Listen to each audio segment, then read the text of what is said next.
there'll be more hunting opportunities for the 2020 pronghorn season. I'm Mike Anderson with the North Dakota Game and Fish Department. My guest this week is Big Game Supervisor Bruce Stillings. Bruce, winter weather always plays a role in the pronghorn population. How was last winter? Yeah, typically last winter could be characterized as pretty mild, especially the amount of snow that we received. We didn't receive a lot of snow, and that's always really good news for our pronghorn that can struggle a lot more trying to paw through that heavier, crustier snow, and they're also forced a lot of times to make large movements, and so less snow is always a good thing for pronghorn. So going into this summer, we were expecting high survival rates from this past winter. Okay, you guys just finished your surveys. What'd you find?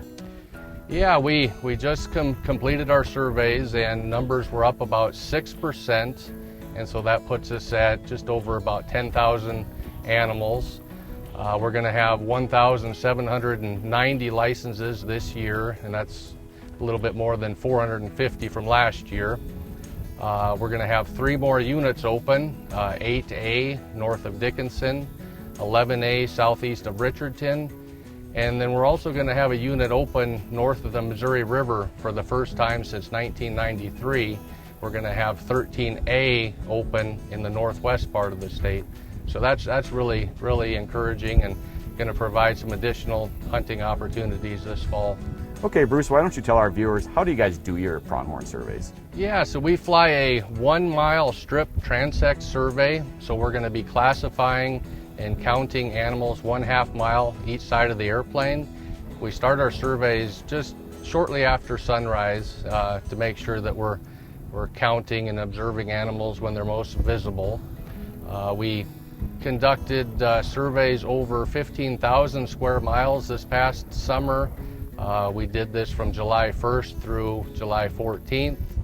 We took in just under 210 actual survey hours, and we classified just over 1,500 pronghorn groups during this survey effort. And we put 4 airplanes scattered across the state to accomplish this work, and so we divide and conquer and complete the survey in a 2-week period.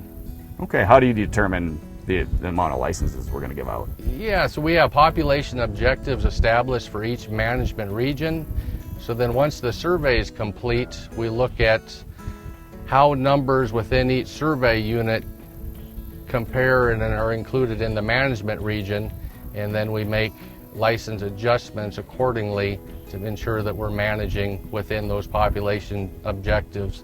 And those population objectives are based on number of pronghorn that could be supported through an average North Dakota winter and are within the tolerance of area landowners.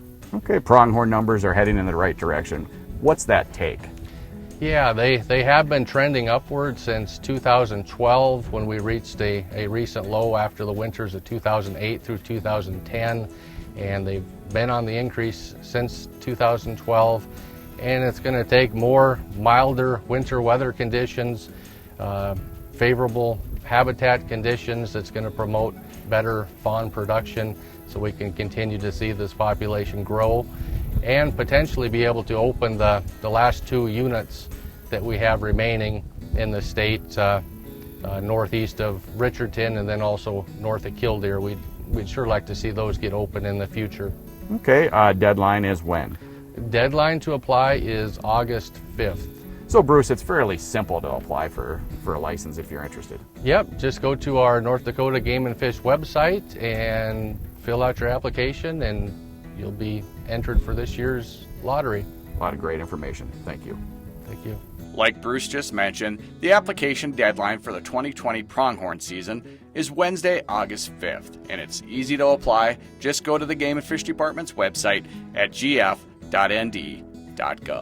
For Big Game Supervisor Bruce Stillings and the rest of the staff here at the Game and Fish Department, thanks for joining us for this week's 2020 pronghorn update. We'll see you again next week.